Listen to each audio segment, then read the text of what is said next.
graduates from college. She got one more semester.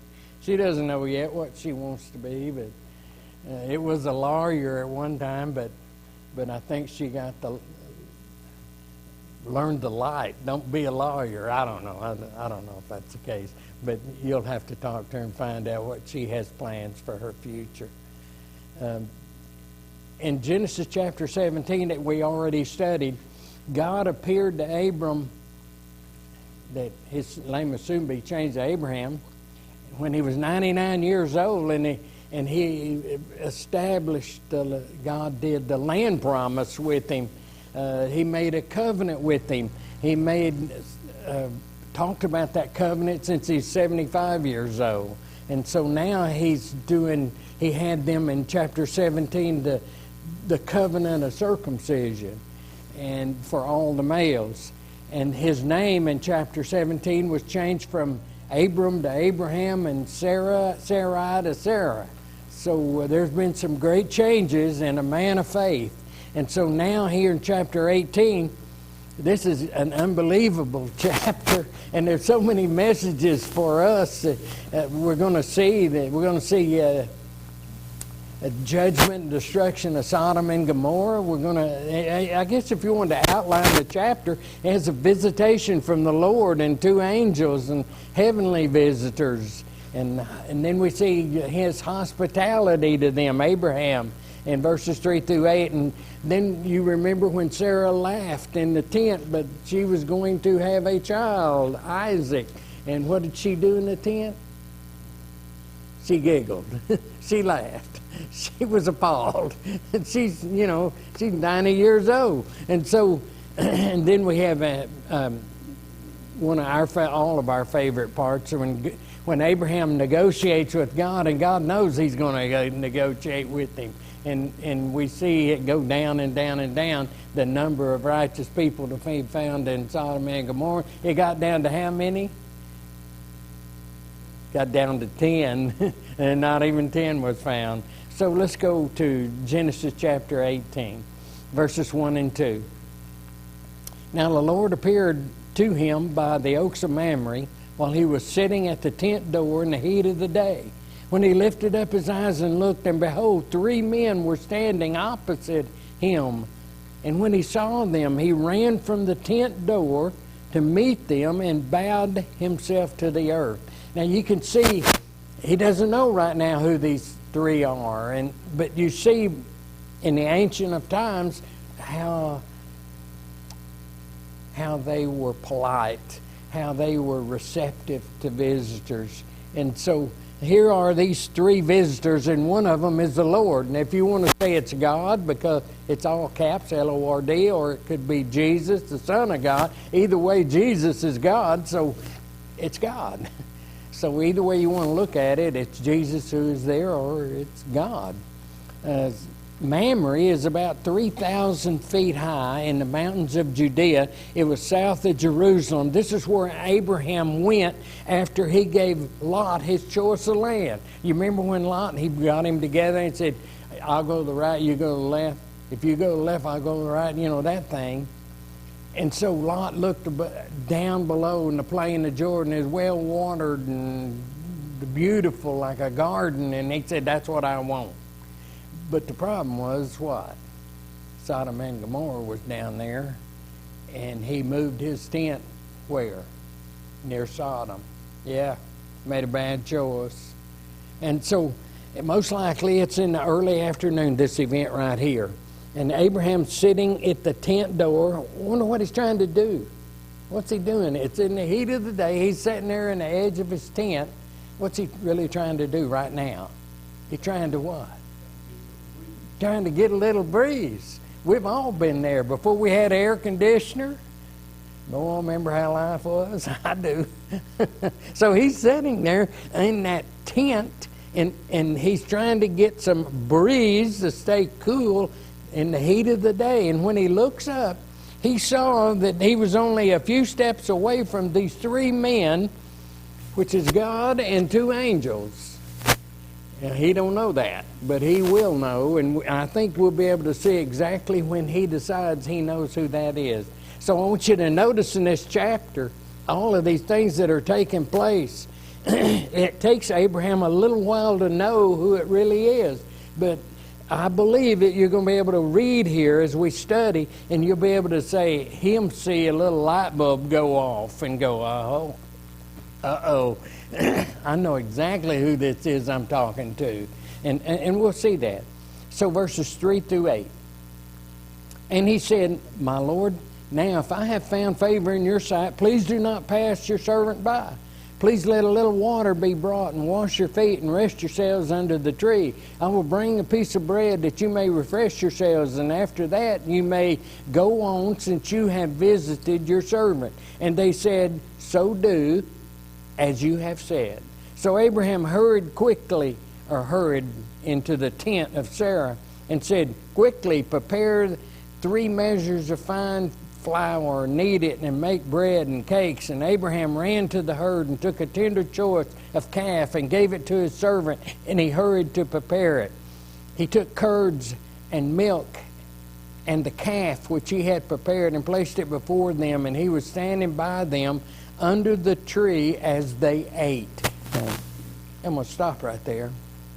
So this is so interesting. Abraham, he puts the servants to work, doesn't he? I mean, you know, he's wanting some things done here for courtesy of visitors, and he has got everybody to work, including who? Sarah, I can see him. He's going into the tent. He's in a hurry. I want you to make these cakes. And so she's busy doing that. And so he puts everything to work here. He washed their feet because their feet was dusty from the trails and the sandals that they wore. And he says, rest yourselves under the tree. And he brought water for their feet. And we read Abraham is making this meal. It's quite a meal that he had. It was the best he had to offer them in verse 5.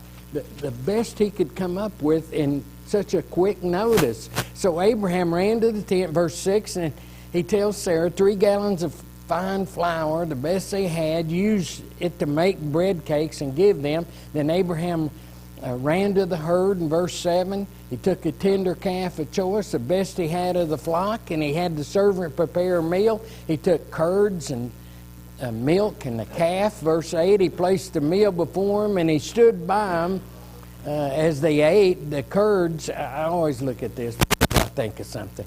The curd separated from the milk. I don't know if any of you, and I can't take this any longer. I got to take this coat off. I'm hot.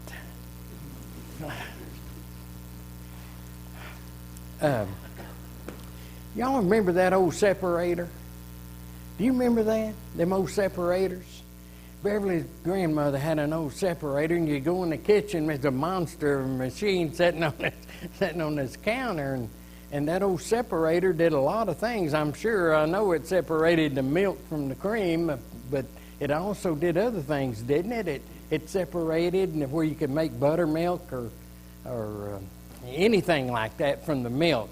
And that always comes to mind. Cottage cheese, it might even done that. I don't know, because I'd never used a separator, so I didn't know. And probably some of you may have.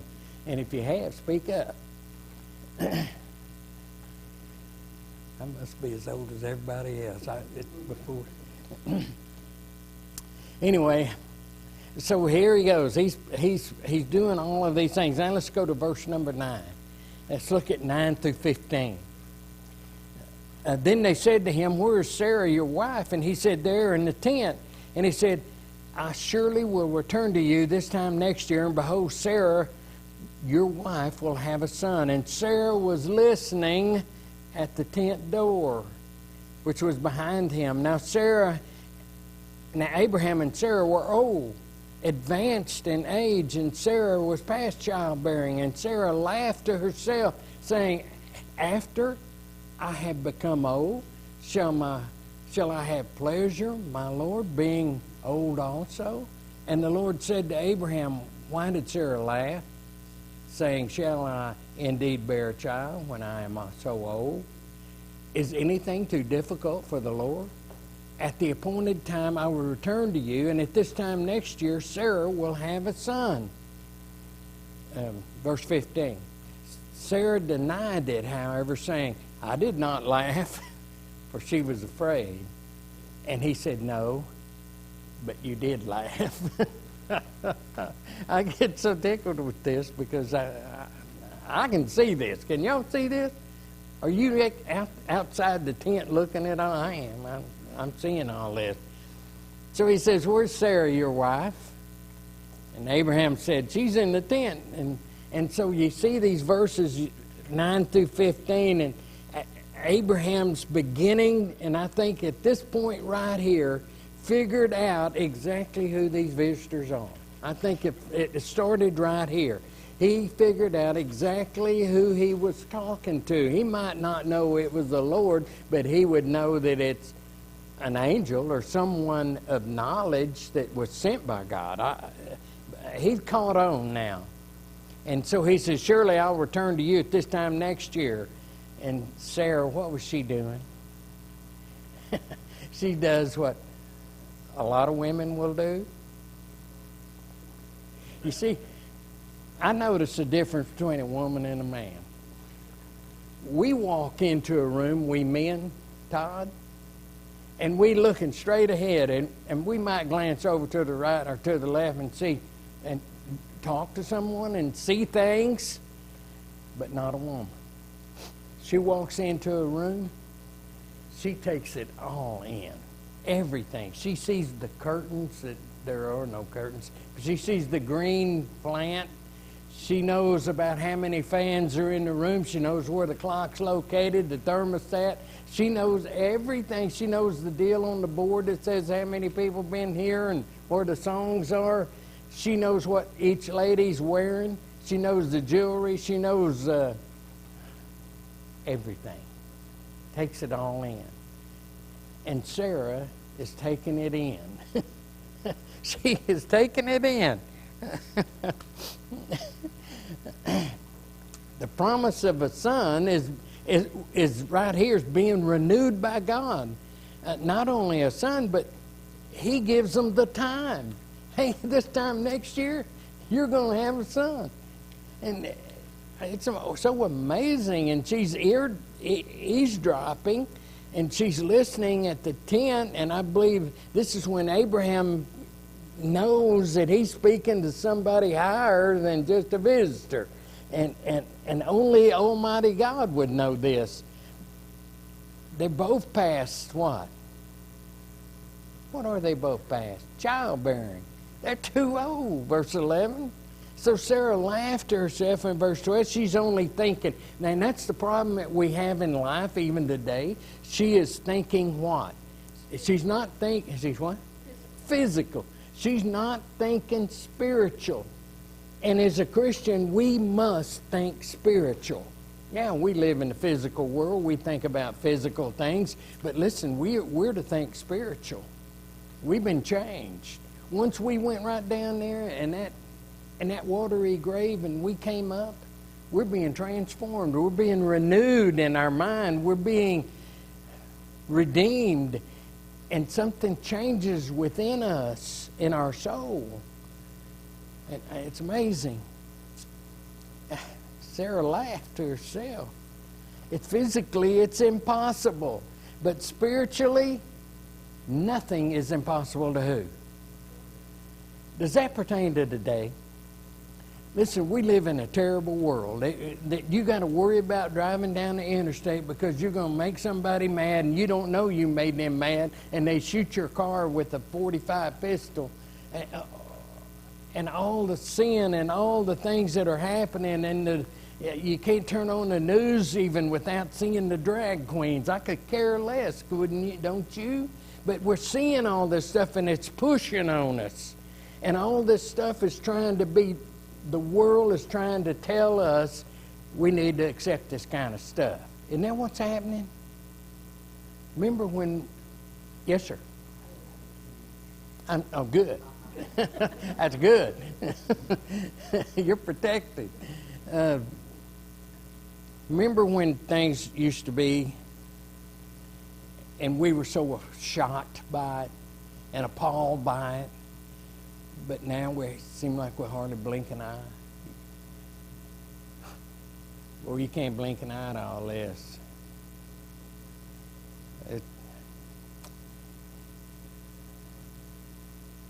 But listen, God's in control, and that's what He's telling and showing right here.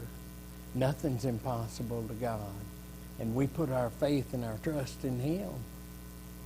And so in verse 13, the Lord said to Abraham, why did Sarah laugh? She's out there listening. She knows it's physically impossible to have a child, but not to God. And He even told Abraham exactly when it would take place. And you know, she thought to herself, I try to put myself in the place of Sarah. And then when the God said, is anything too difficult for the Lord? And next year at this time, I'm going to come back and you're going to have a son.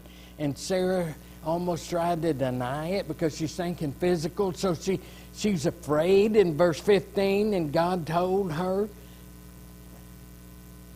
you laughed. She laughed. She did. She giggled to herself. Oh, this is impossible. Who are these guys talking to him? And then she suddenly knew nothing's too hard for God.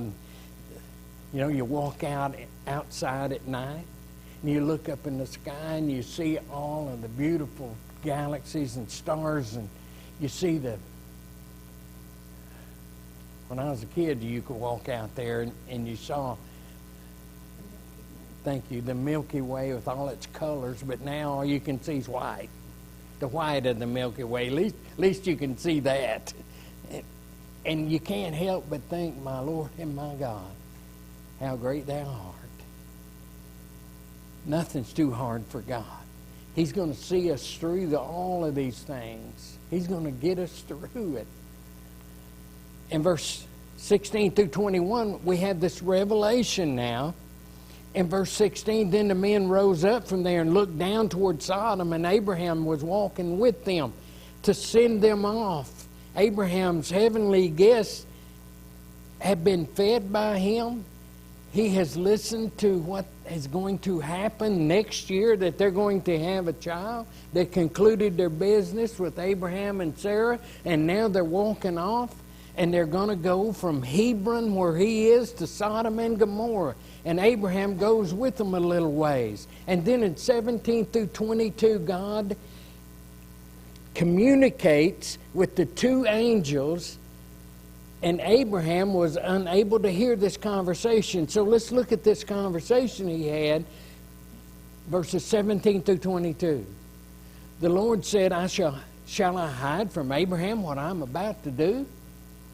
Since Abraham will surely become a great and mighty nation, and in him all the nations of the earth will be blessed. For I have chosen him so that he may command his children and his household after him to keep the way of the Lord by doing righteousness and justice, so that the Lord may bring upon Abraham what he has spoken about him. Verse 20, and the Lord said, the outcry of Sodom and Gomorrah is indeed great, and their sin is exceedingly grave. And I will go down now and see if they have done entirely according to its outcry, which has come to me. And if not, I will know. Verse 22. Then the men turned away from there and went toward Sodom, while Abraham was still standing before the Lord. Why do you think he stayed there with Abraham? He's still standing there with him. He sent the other two on. Why would the Lord stand there with him? Why is he not going right now? You thought about that? I think I know. He knows Abraham. He knows what's in Abraham's heart.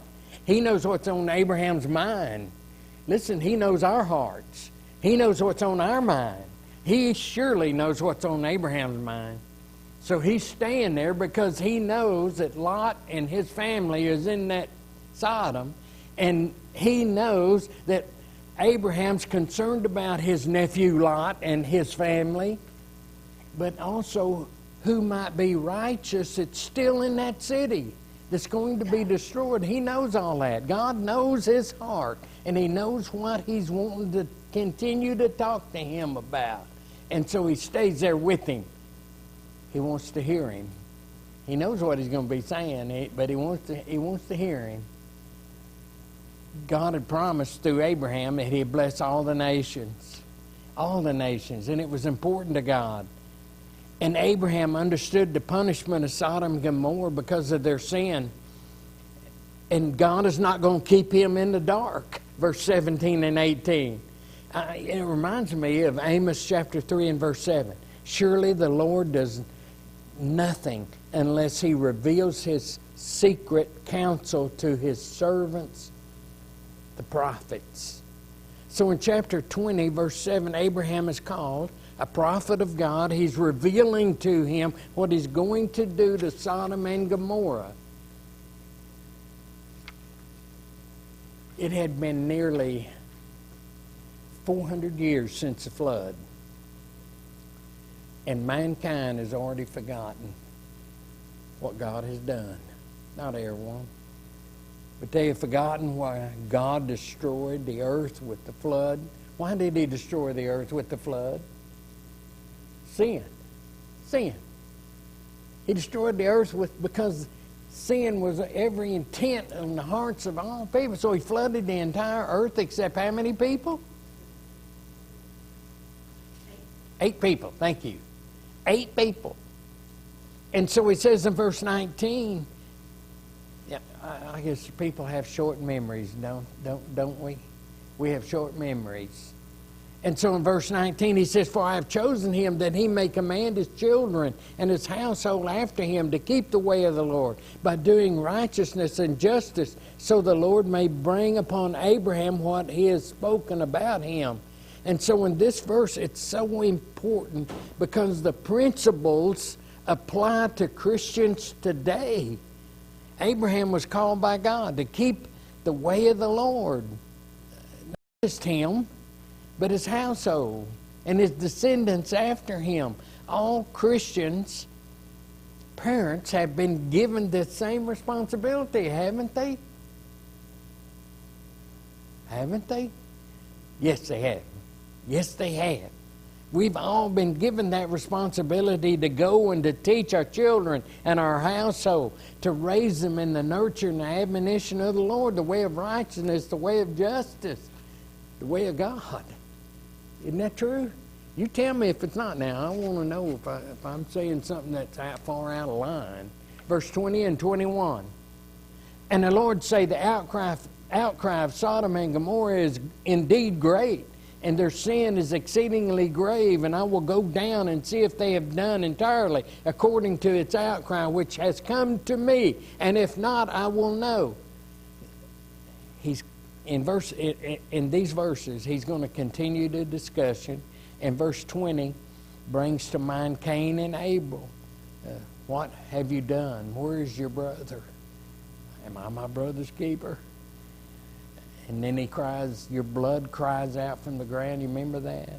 So God knows all. God hears all. The cry reaches heaven, this appeal for punishment due for total wickedness and evil in these cities. In verse 21, he says, I'll go down now. He's going to go down to see these cities. Let me ask you a question. What do you think it says? You know, you get the impression God doesn't know what's going on down there. He's going to have to go down there for sure. Is that why? What do you think's going on here? Yes, sir.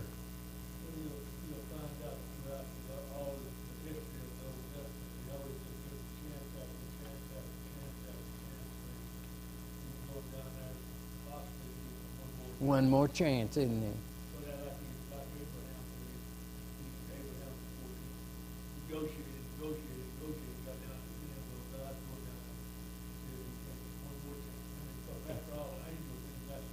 Yeah. That's exactly correct. That's exactly correct.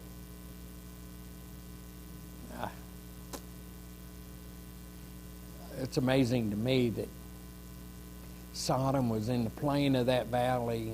We read in earlier, in other chapters, it was 700 feet below sea level, but it was the lowest place on earth. But archaeologists say that at the time, and God says at the time, that's the main thing, that it was a beautiful valley. It's full of grass. Todd would take his cows down there. They had a lot of water to feed them and drink water and keep them. It was like a garden of the God. Remember when he said that? It's not that way today. It's not that way today. There won't even a blade of grass grow. The city's sins are very grievous. If you went back to Genesis 13 and 11, and that's where Lot chose for himself the valley of the Jordan. In Genesis 13, verse 13, now the men of Sodom were wickedly, exceedingly sinners against the Lord. That's Genesis 13:13. And Jude 7 tells us, just as Sodom and Gomorrah and the cities around them, since they in the same way, these indulged in a gross immorality and went after strange flesh, are exhibited as an example of undergoing punishment in eternal fire. That's what Jude says. So verse 22, the men turned away from there and went toward Sodom, while Abraham was still standing before the Lord. And the two angels went on their way. God stayed. And then we're going to see this great interaction between God and Abraham. Abraham was aware of the wicked cities. He understood the justice and the wrath of God, but he's concerned about his nephew, and he begins to make intercession by asking if God will allow this in verse 23. Will God allow the righteous to suffer with the activities and the deeds of the sinful? Abraham wants the innocent to be saved, doesn't he? In particular, Lot and his family. So in verses 23 through 32, we don't have time, and that's probably where we're going to finish. We'll be here next time. But we're going to see Abraham's plea and negotiation. If 50 righteous can be found, will you still destroy the city? And he said, no, if you can find 50, I will not destroy the city. But then it just keeps going to 45, to 40, to 30, to 20, to 10. And not even 10 could be found. And God knew that. But like Glenn said, God's given that place one more chance. Just one more chance. And you think about in our world today, how many chances are we going to get?